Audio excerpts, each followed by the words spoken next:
একটি দুঃখের ঘটনা শেয়ার করি। আসলে এই প্রাইভেট পড়ানো এটা ইউনিভার্সিটি লাইফ থেকে পড়াচ্ছি। যদি সাল বলি তাহলে 2017 সাল থেকেই, যখন আমি আসলে সেকেন্ড টাইমের জন্য প্রিপারেশন নেই তখন থেকেই প্রাইভেট নিয়ে পড়ে আছি। তারপর ইউনিভার্সিটি লাইফ, এখন তো প্রফেশনালি পড়াচ্ছি। যাই হোক, খুবই দুঃখ লাগে বাচ্চাদেরকে, যেগুলো নতুন বাচ্চা আছে তাদেরকে যদি একটা সেন্টেন্স লিখে দেই জাস্ট এইরকম, হি প্লেস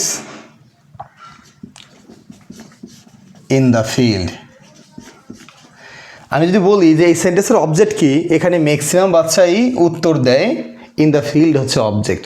তাহলে একটা সেন্টেন্সের সাবজেক্ট, ফাইনাইট ভার্ব এবং অবজেক্ট এটা খুঁজে বের করতে করতেই আমাদের এই বয়স চলে যায়। এটা 9-10-এর বাচ্চার ক্ষেত্রেও এটা আমি অনেক জায়গায় দেখেছি এটা প্রযোজ্য হয় যে তারা আসলে অবজেক্টটা চিনে বের করতে পারে না। এটা যে কখনো অবজেক্ট না, এটা তারা খুঁজে বের করতে পারে না।